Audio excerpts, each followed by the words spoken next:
Kamu mau kaya? Nonton video ini sampai selesai ya.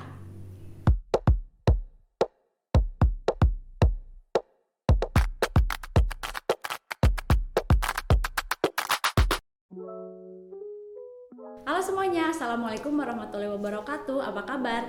Namaku Anggi dan selamat datang kembali di YouTube channel aku.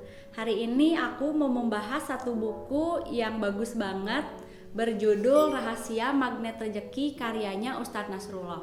Jadi Ustadz Nasrullah ini adalah seorang pebisnis, dia juga merupakan trainer entrepreneurship dan properti. Daripada berlama-lama, yuk langsung aja bahas poin penting yang ada di dalam buku ini. Poin yang pertama yaitu memahami dunia kuantum. Sebelum aku masuk ke pembahasan kunci magnet rezeki, aku mau bahas dulu tentang dunia kuantum. Jadi selain dunia yang kita lihat saat ini, ada dunia lain yang tidak terlihat atau disebut dengan dunia halus. Setiap benda terdiri atas molekul. Di balik molekul itu ada atom dan di balik atom itu ada partikel. Nah, apa yang ada di balik partikel? Ilmuwan menyebutnya dengan kuanta. Kuanta ini tidak bisa dilihat secara kasat mata, tapi hanya bisa dirasakan energi dan getarannya. Everything in this universe is energy.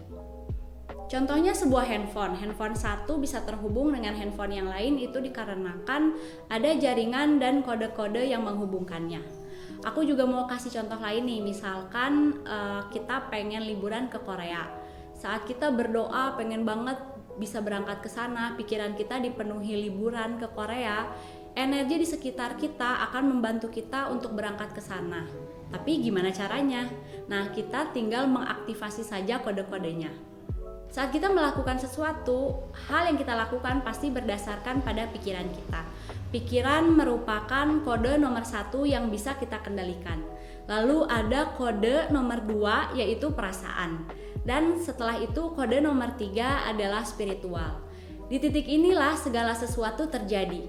Dan pemahaman-pemahaman kita mengenai kode-kode tersebut akan menyebabkan perubahan nasib yang signifikan.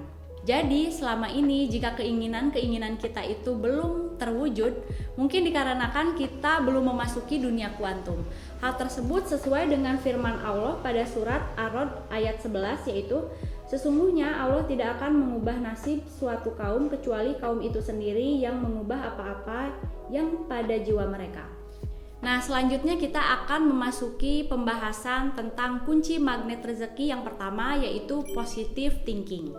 Setiap pikiran adalah doa, dan doa yang kita panjatkan kepada Allah itu pasti dikabulkan, baik itu doa yang positif maupun doa yang negatif.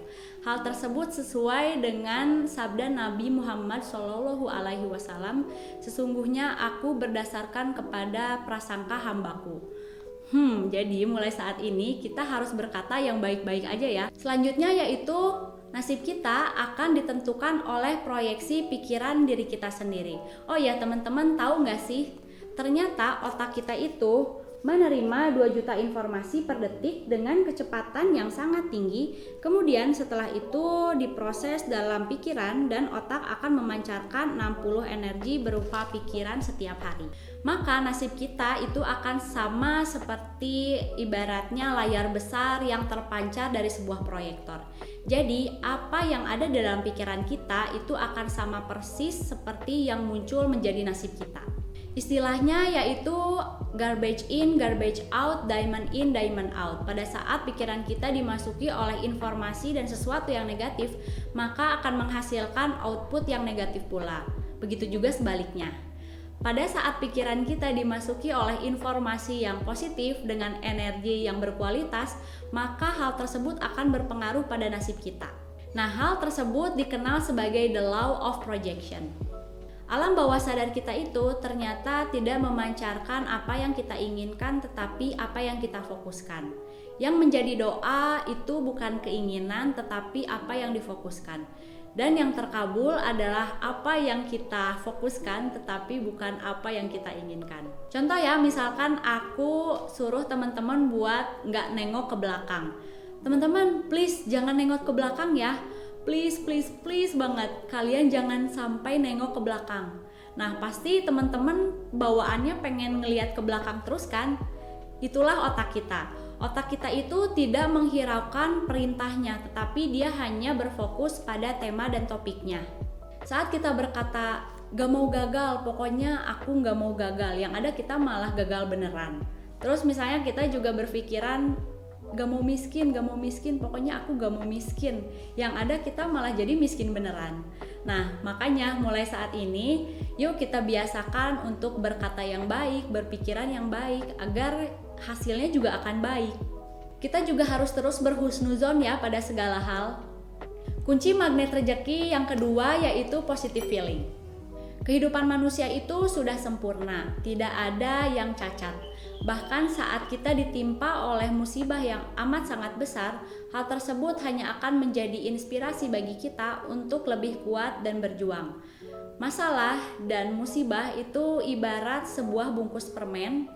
Pada saat kita bisa menerimanya dengan baik, kita bisa menerimanya dengan hati yang ikhlas, Allah akan memberikan hadiah yang amat besar di baliknya.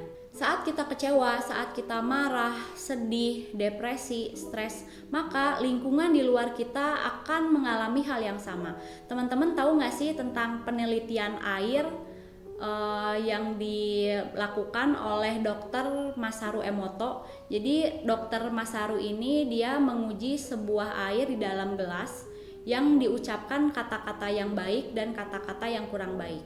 Air yang diucapkan dengan kata-kata yang baik itu strukturnya berubah menjadi sebuah berlian. Tetapi pada saat diucapkan kata-kata yang kurang baik, struktur air tersebut menjadi hancur dan tidak beraturan. Hal ini jelas ya menunjukkan bahwa alam di sekitar kita itu pasti merespon apa yang ada dalam pikiran dan perasaan kita. Tapi gimana nih kalau misalkan kita ditimpa sebuah musibah yang amat sangat besar? Pasti sulit banget ya buat kita untuk berkata baik, berpikiran baik, untuk berhusnuzon juga. Tapi hal tersebut bukan berarti tidak ada solusinya ya. Kita hanya perlu berbicara kepada Allah, dan kita juga perlu menjernihkan pikiran kita agar kita bisa menerima musibah tersebut dengan baik.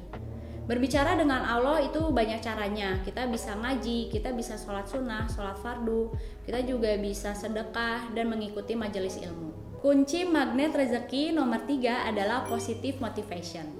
Seperti layaknya sebuah kendaraan, jiwa kita juga memiliki speedometer yang disebut dengan spiritual meter.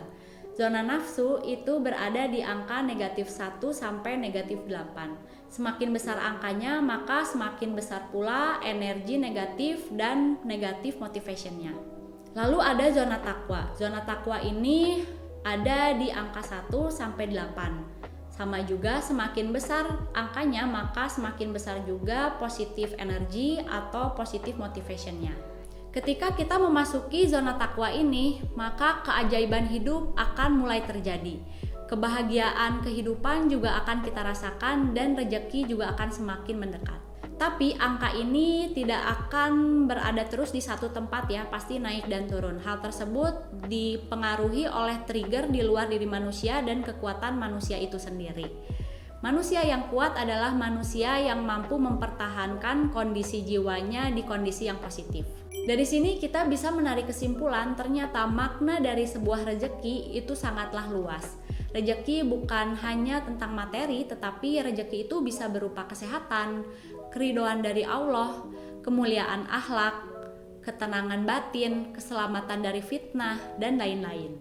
Kita nggak pengen kan banyak harta tetapi sakit-sakitan? Kita juga pasti nggak mau. Kita banyak uang tapi batin kita nggak tenang.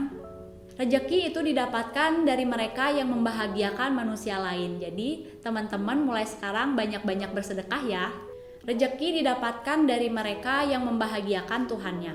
Aku ingat banget percakapan antara Ustadz Nasrullah dan seorang kiai. Kiai tersebut bertanya sama Ustadz Nasrullah, katanya, kamu tahu gak sih sebenarnya hakikat manusia diciptakan di dunia ini untuk apa? Untuk apa? Apakah untuk beribadah? Apakah untuk menjadi seorang khalifah? Ternyata jawabannya kurang tepat.